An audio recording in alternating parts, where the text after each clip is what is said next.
Boker Tov les filles, j'espère que vous êtes en pleine forme Bezrat Hashem. Alors je m'explique parce que j'ai beaucoup de réactions. Comment tu nous fais ça, Tigva? Comment tu nous fais et de la tsniout et de la shemirat halashon en même temps? C'est dur. Bêtard que c'est dur. Bêtard que c'est pas un exercice simple. Mais je vous assure que pour moi aussi ça me coûte. Je préfère faire des cours de Hashkafa, des cours de Kirvat Hashem, de proximité avec Akadosh Baruch Hu, d'amour d'Akadosh Baruch Hu, sur les merveilles de la création. Je sais que vous adorez ces cours comme moi, je vous assure. Maintenant, aujourd'hui, qu'est-ce qu'on veut? C'est quoi l'objectif? Il faut se définir des objectifs et en fonction, on met les moyens pour y arriver. Moi, c'est comme ça que je fonctionne. Je me dis aujourd'hui, on en a marre des tsarot. Nachon, on en a marre des machalot, on en a marre des asonot, on en a marre de vivre sur la corde raide avec toutes les menaces des pays qui nous entourent, des gens qui sont à l'intérieur de nous, des gens qui sont en roule, etc., etc.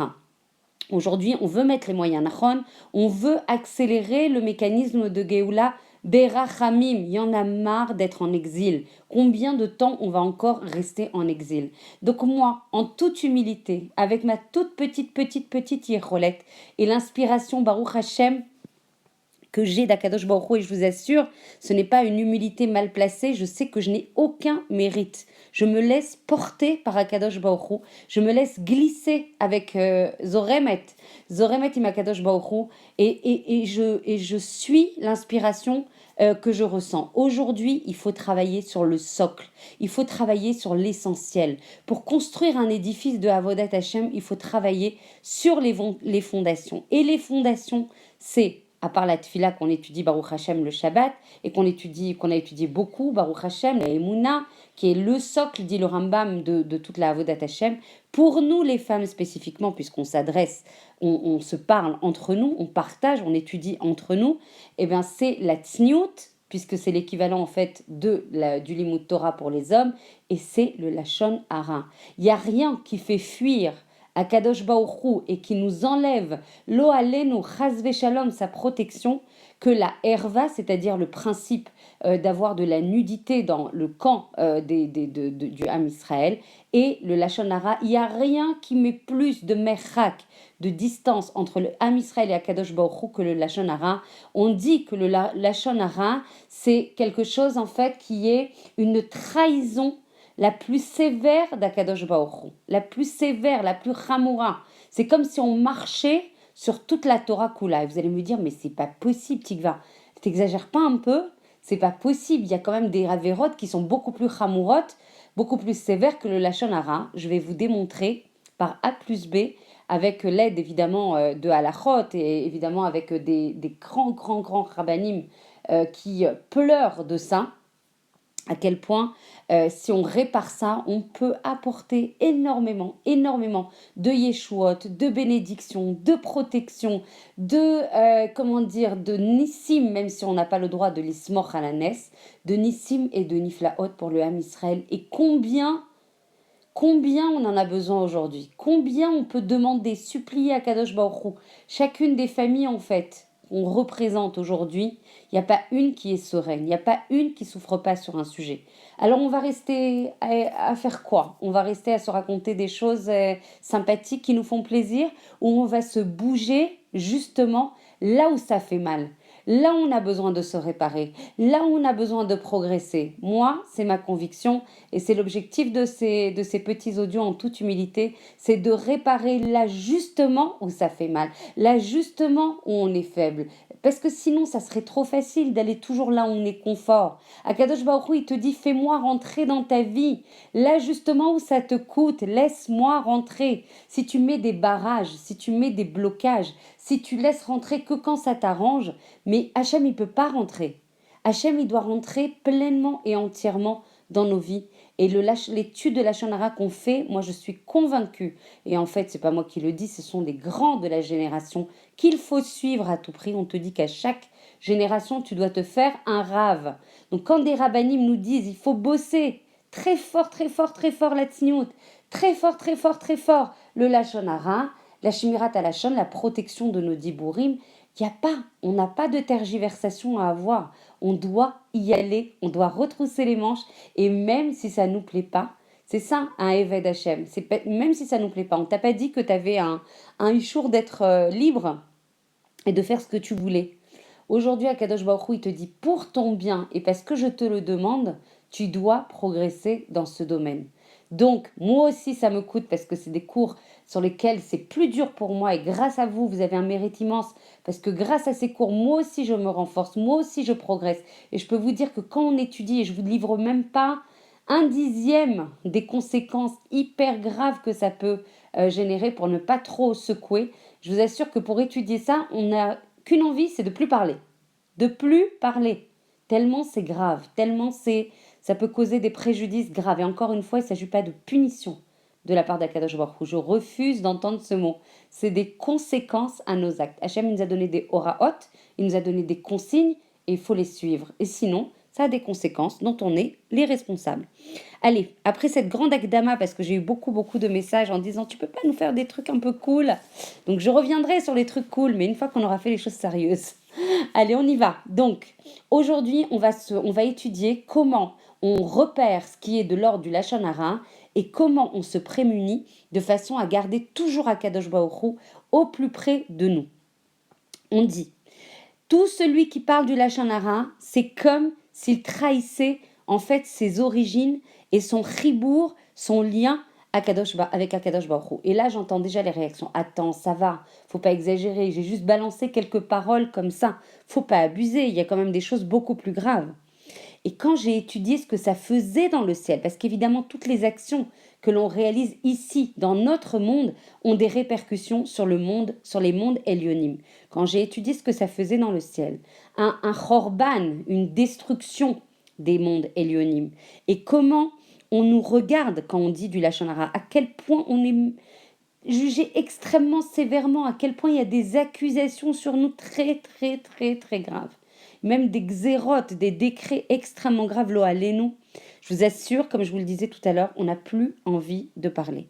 Et des fois, il faut savoir, vous savez, quand on sait que si on fait cet acte-là, ça peut causer ça, je vous assure que des fois, de passer, ça peut pas être que la hava dans la Vodat Hashem. C'est la hava et c'est le moteur le plus fort, mais il faut mélanger avec de la ira. Et quand on sait ce que ça peut causer, pas forcément que pour soi, mais le fait que ça peut enlever de la protection à Israël, à sa famille, etc., je vous assure que ça vous empêche de continuer à raconter en fait des choses qui ne sont pas appropriées. C'est comme celui qui est Mechalel Shabbat, lo alenu.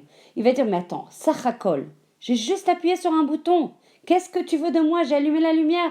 Azma, toi, tu vois pas ce que ça fait. Mais quand tu allumes la lumière et tu vas contre le Ratson d'Hachem, tu détruis, tu mets le feu à des mondes Elionim. C'est comme si tu avais une ptsatsa atomique, comment ça s'appelle? Une bombe nucléaire et que tu appuies sur le kaftor. Sauf que toi, tu n'imagines pas que ça fait cette conséquence-là. Mais Akadosh Baruch Hu, il a tout écrit dans la Torah.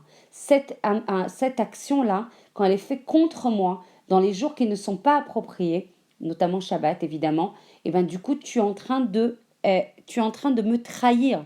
Tu es en train de me trahir, moi. Tu me mets un coup de poignard dans le dos, si on peut parler ainsi. Donc toi, tu vois qu'il ne se passe rien. La Torah vient et te dit, tu crées des préjudices redoutables. On dit que quand on va contre le Ratzon d'Hachem en disant du Lachon Hara, on dit qu'on est kofer baikar. Et comment on sait justement que c'est du Lachon Hara? Parce que des fois, on va se dire, mais c'est peut-être pas du Lachon Hara. En fait, il y a un moyen très simple de voir si on dit du Lachon Hara ou pas. Tu as deux amies qui se parlent entre elles, d'accord? Elles se parlent entre elles et elles parlent d'une troisième amie. Si tu as la capacité à dire ce que tu es en train de dire à ton ami devant la troisième personne dont tu parles, tu dis pas du Lachon Hara. Si par contre, tu es en train de regarder sur le côté droit, sur le côté gauche, si jamais elle n'est pas là, si jamais il y a quelqu'un qui t'entend, etc., c'est sûr, signé, mamash, il y a la chotemet que tu dis du Lachon Hara. Donc du coup, les Chazal disent, tu imagines que tu te caches du regard d'une amie pour dire des choses la concernant, mais tu te caches pas, tu n'as pas honte de te cacher d'Akadosh Baruch Hu alors que tu sais qu'il est omnipotent, omniprésent, que Aïn Ro'a Ve'ozen Shomaat, et tu dis, non mais c'est bon, si l'autre, la troisième amie, elle n'entend pas, il n'y a pas de problème, je peux me libérer et partager avec mon ami, c'est pas si grave. Et là, on dit que tu es kofer ba'ikar, ça veut dire que tu trahis en fait le ikar. C'est comme si tu marchais sur la Torah kula, c'est comme si à dorechet, tu marches et comme ça, tu piétines la Torah kula. Donc c'est très très très dur. Et d'ailleurs c'est rappelé dans la paracha où on parle de la tsarat, dans Metzora, on dit que c'était cette maladie, cette lèpre qui arrivait partout sur les personnes, sur les murs, etc., était due au lachon hara. Donc le Chavetz Chaim, pendant qu'il étudie la Masechet Souka, avec sa Chavruta, c'est important, c'est une petite histoire très parlante, et ben avec sa Chavruta, le Chavruta lui a dit, bon, par rapport au Seder Hayom, on a fait la Masechet Souka, maintenant on peut passer au Lashon Hara. Et là, le Chavetz Chaim, il s'est évanoui, Zecher Tzadik Vekadosh Libracha, il s'est évanoui. Pour lui, la Lashon Hara, c'est comme s'il devait étudier la Torah Kula tellement pour contrer en fait le lachon hara, cette faute, cette faute extrêmement sévère, il aurait fallu apprendre toute la Torah pour contrer en fait cette faute. Et le Rav, le Or HaChaim HaKadosh, le Rav Ben Attar, Zecher Tzadik Vekadosh Livracha, que son mérite puisse nous protéger. Et il dit qu'il n'y a pas une faute qui éloigne plus HaKadosh Baruch Hu, mis à part la tsniout, de la personne. En fait, aujourd'hui, c'est quoi notre tachlit? Aujourd'hui et toujours, notre tachlit, c'est d'être en dvekut, c'est d'être collé à Akadosh Baruch Hu. C'est bien sûr de faire les mitzvot pour y arriver, de faire le tikkun abidot pour y arriver, etc. Mais il n'y a pas, en lach, le Ramchal, il dit, Raphaïm Nouzato, Serer Tzadik Vekadosh Livracha, il dit, il n'y a pas une chose qui éloigne plus la personne de sa connexion, de son fait d'être collé à Kadosh Baruch Hu, que le Lachon Hara. Parce pourquoi on l'appelle Avera? C'est quoi Avera? Ça vient du mot Ever Hashem, Ever Hey. Ça veut dire qu'en fait, tu as d'un côté Akadosh Baruch Hu, et de l'autre côté, toi, tu es passé à un autre sad. Tu t'es éloigné, mais c'est des... j'ai étudié ça, mamash, dans le détail. J'ai pas le temps de tout restituer, mais c'est des galaxies et des mechitzot, des milliers de mechitzot que tu mets entre Akadosh Baruch Hu et toi quand tu dis du Lachon Hara. Alors après, on ne peut pas s'étonner que nos prières, elles ne sont pas exaucées, que la parnassa, on a beaucoup de fuites dans la parnassa, que le chinour est difficile. Il faut traiter les choses dans leur shorashim, dans leurs racines. Alors je sais que c'est pas simple, qu'on préférerait avoir des choses plus sympathiques à écouter, mais mamash avec beaucoup de conviction et avec l'inspiration béhémeth en toute humilité. Je suis arrivée, j'ai eu ça fait longtemps que je voulais le faire, ces cours-là. C'est arrivé en même temps que la tignoute. C'est peut-être, il n'y a rien qui arrive par hasard. Mais j'aimerais vraiment que toute personne qui écoute ce cours, elle puisse faire sa ishtadlout et qu'elle diffuse au maximum de personnes.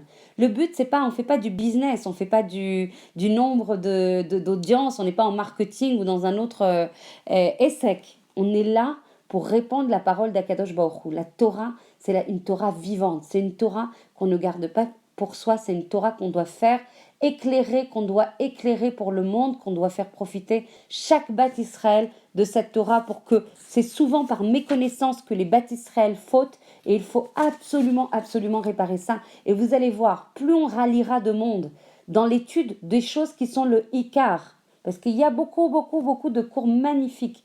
Il y a pas ça, il y a de la profusion de cours.